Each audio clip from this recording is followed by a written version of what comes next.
There are places in the human heart that are guarded like fortresses. And some people, you know the kind I talk to, build walls so high you think no one could ever climb them. They're not cold, they're not heartless, they're protected. And if you're going to love someone like that, someone who's wired to run from intimacy, someone who needs space just to breathe, you're going to have to become something most people never learn how to be. Safe. Let me tell you right now, safety is not what you say. It's not your words. It's not your affirmations. It's who you are in the moment. It's your energy, your nervous system, your presence. If you want someone to open the gates of their guarded heart, you must become the opposite of what made them build that gate. You cannot come with fear. You cannot come with pressure. You cannot come with a demand to get in. You must come with strength, with stillness, with love that says, I don't need anything from you. I just want to see you, and I'll wait as long as it takes. You see, the avoidant isn't avoiding you. They're avoiding pain. They're avoiding being engulfed, misunderstood, shamed, or disappointed. Again, so don't come with urgency. Come with curiosity. Come with a spirit of, help me understand. I'm here with no stopwatch, no scorecard. That alone changes everything. That alone is what most people never offer, because most people can't sit in the tension of not being chosen immediately. But if you can do that, if you can sit with the silence, if you can regulate your breathing while they pull away, if you can stay grounded and unshaken by their distance, you become the first place in their life that doesn't feel dangerous. And that is the beginning of transformation. You don't open a rose with force. You don't break open a shell with fists and expect to find a pearl inside. You wait, you breathe, you show up again and again with presence. And then, maybe not today, maybe not even this year, but one day, they'll look at you with that quiet softness, that unmistakable look that says, you stayed, you didn't run, you didn't punish me for being afraid, and now I trust you. That moment, that's the reward. That's the sacred welcome. Not because you earned it by fighting, but because you created the space where they could invite you in. Because when you love someone, not for who you want them to be, but for who they are, even in their armor, you don't just enter their life. You enter a temple where no one else has been allowed. And you don't get there by pushing. You get there by becoming the one thing they never thought existed, a love that doesn't demand, doesn't rush, and doesn't leave. And that's the power of becoming a safe space. That's how you disarm the guard. That's how you become unforgettable. When someone has an avoidant attachment style, they don't consciously choose to keep you out. Their walls are not about ego. They're about survival. These are people who, at some point in their lives, experienced closeness as a threat. Maybe their vulnerability was met with punishment. Maybe their needs were ignored, dismissed, or manipulated. So what did they learn? That it's safer to stay distant than to risk being hurt again. They learn that love might come with a price, and that price is often themselves. So now, years later, they've become masters of independence, of self-containment, of emotional control. And when someone tries to get close, no matter how pure the intention, that old warning siren goes off in their nervous system. This isn't safe. If you want to reach someone like that, you don't get to come in with force. You don't get to demand openness or expect emotional availability on your timeline. What you can do, what you must do, is become the one thing their heart has never known, a place of safety. Because love without safety isn't love to them, it's pressure, it's threat, it's danger, and they'll run from it, even if they want it. So how do you create safety? You drop the judgment. You stop analyzing them. You stop waiting for them to change so you can feel secure. The moment you make their healing a condition for your peace, you've stepped out of love and into control. And control is the very thing that taught them to hide in the first place. Your job is not to fix them. Your job is to see them fully, deeply, without flinching. This means meeting them where they are, not where you wish they'd be. It means embracing their need for space without making it about your fear of abandonment. It means learning to regulate your own emotional responses so they don't feel responsible for your feelings. Because the moment they feel like they have to manage your emotional state, their nervous system will retreat. Safety to them isn't just peace, it's permission. Permission to be as they are, without performing, without pleasing, without the pressure to reciprocate. When someone finally feels that kind of love, a love that says you're allowed to be where you are, and I'll still stay, something extraordinary begins to happen. They soften. Not immediately, not dramatically, but slowly, subtly, and over time they begin to associate closeness, not with fear, but with peace, because your love didn't push, your love didn't demand, your love made space. This is rare, this is sacred, and it requires you to become deeply grounded in your own worth so that their silence doesn't destabilize you. When you stop needing anything from them to prove your value, you become the one person who doesn't activate their defenses. You become the one who doesn't just say, I love you, but shows them through every breath, every pause, every moment of non-judgmental presence that they're finally, fully, truly safe. When you're in a relationship with someone who has avoidant tendencies, you must understand one essential truth. They are always attuned to the emotional temperature of the room. Even if they appear disengaged or emotionally neutral on the outside, internally, they're reading every signal. They've been trained by life to watch for the moment when things might shift, when emotion might rise, when demands might surface. That hyper-awareness didn't come from nowhere. It's the result of years of having to monitor others for safety. So now, as adults, they don't just hear your words, they feel your energy. And if your energy is charged, anxious, or desperate, even if you don't speak it, they will feel it and retreat. This is why emotional regulation is not just important, it's everything. If you bring turbulent, unpredictable, emotionally heavy energy into the space, they'll back away. Not out of cruelty, but out of instinct. They don't want to be pulled into someone else's chaos. They've lived that before, and they swore they wouldn't live it again. So they scan for tension. They look for signs that you might need something from them that they're not ready to give. And when they sense it, even subtly, their body withdraws. It's not personal, it's protective. That's why your energy is your greatest tool. When you stay grounded, when you come in calm, centered, and emotionally stable, you offer something they don't even know they've been longing for. A regulated presence. Someone who doesn't need to be rescued. Someone who's not asking to be emotionally managed. Someone who isn't trying to pull them into a dynamic they don't feel equipped to handle. You become like emotional gravity, anchored, steady, trustworthy. The avoidant needs to feel that you can hold your own emotional state. If your sense of peace rises and falls based on how open or responsive they are, they'll feel responsible for your emotional world. And that's terrifying to them, because that kind of enmeshment is what made them avoidant in the first place. What they crave, whether they admit it or not, is someone who can love them without needing to control or contain them. Someone who can stay calm even when they pull away. Someone who doesn't panic in silence, doesn't demand closeness, and doesn't escalate in response to their distance. When you bring that kind of energy, stable, kind, unattached, you do something powerful. You begin to regulate their nervous system just by being there. Over time, your steadiness becomes familiar. Your calm becomes comforting. Your presence becomes the first experience of intimacy that doesn't feel like suffocation.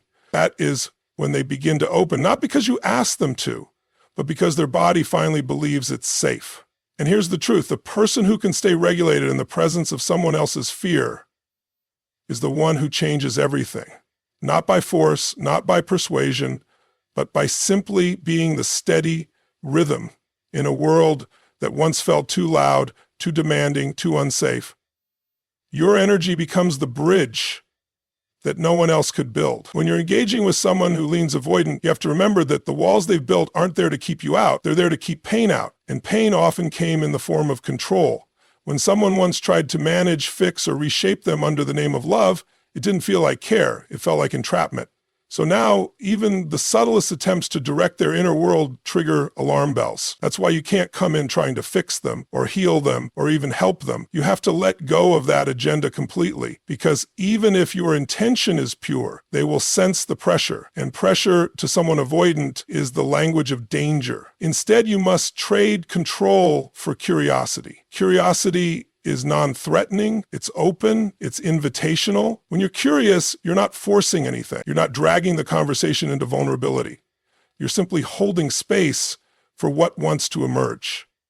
You're saying through your presence, I want to know you, not change you.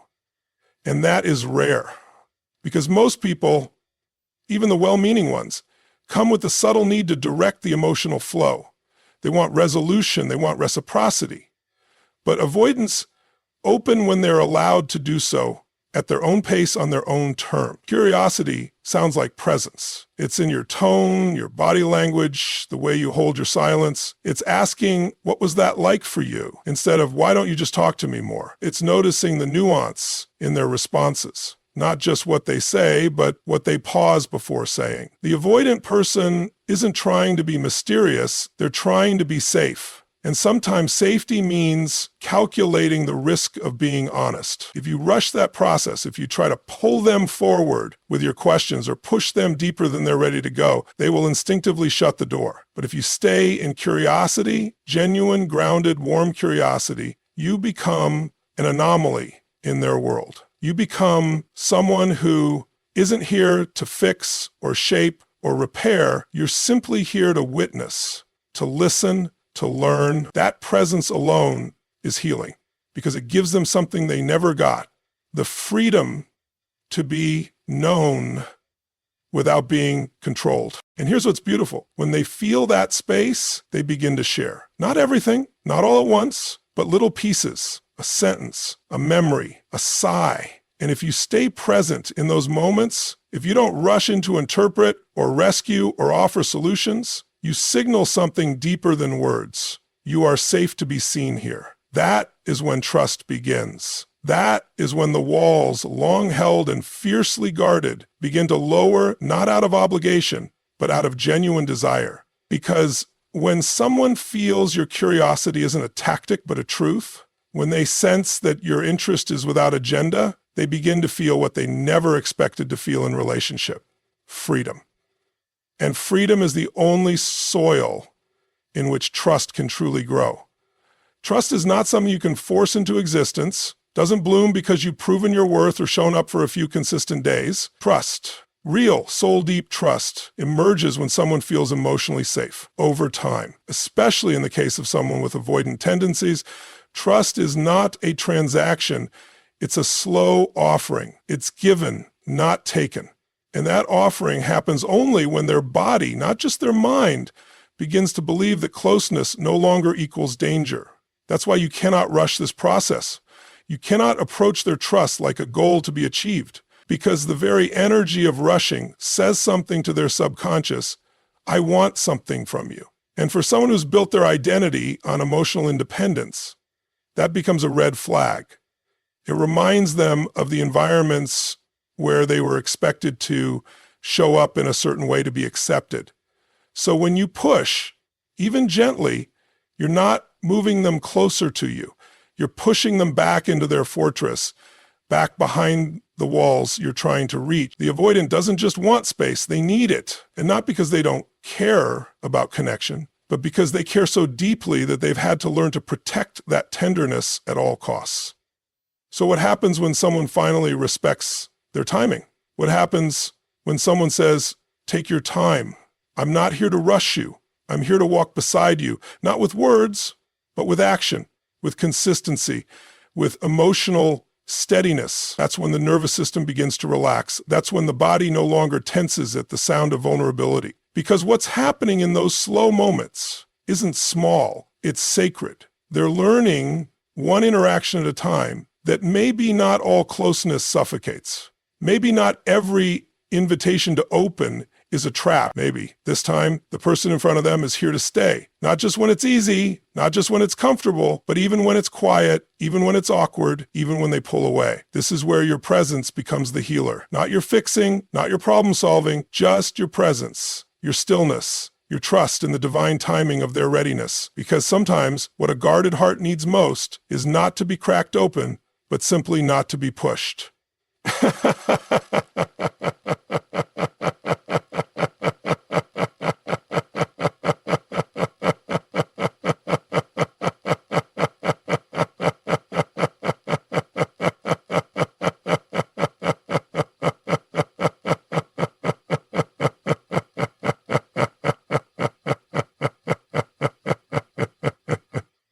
You know what you're thinking, but it's okay, you say it. It's okay, they say it. It's okay, you say it. It's okay, you say it. It's okay, they say it. It's okay, you say it. When someone feels that from you, When they see that you're not afraid of their pauses, that you don't interpret their distance as rejection, they begin to let you in, not all at once, but in moments, little by little, like light filtering through cracks in a wall that was once impenetrable. And this takes maturity. It takes inner peace. You have to be grounded enough in your own worth that their delay doesn't make you feel invisible. You have to be patient enough to hold space without grasping. And when you do that, when you live in alignment with trust's timing rather than trying to outpace it, you become a rare presence, a person who is not just trusted, but entrusted with parts of the heart that have never been seen before.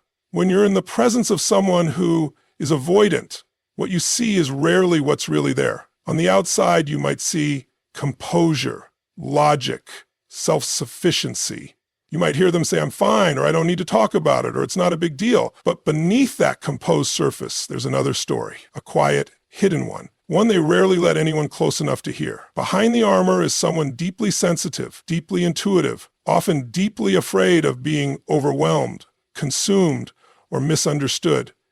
And the greatest mistake you can make is trying to argue with the protector rather than speak to the soul it's guarding. You don't reach the core of an avoidant by pushing through their defenses. You don't break the shell by hammering on it. That only makes the shell stronger. What you do instead is something far more powerful. You choose to speak not to the wall, but to the heart hiding behind it. You choose to relate to the protector with respect, but direct your energy toward what's beyond it, the vulnerable human being who still longs to be known but has spent years convincing themselves they don't need anyone. That requires emotional intelligence. It requires subtlety, because avoidants don't respond to emotional intensity the way others might.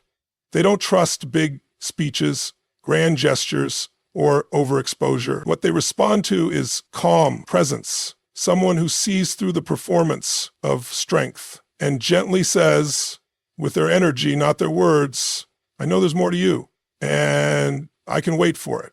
I'm not afraid of who you are. This is where your own soul work comes into play. You have to be the kind of person who doesn't need proof of someone's feelings to feel grounded in your own. You have to be the one who can sit with a person's silence and not fill it with panic or assumptions. The avoidant isn't trying to be difficult. They're trying to be safe. And what they need more than anything is to be seen in their hiding, not exposed, not analyzed, but seen, acknowledged, respected, even loved there.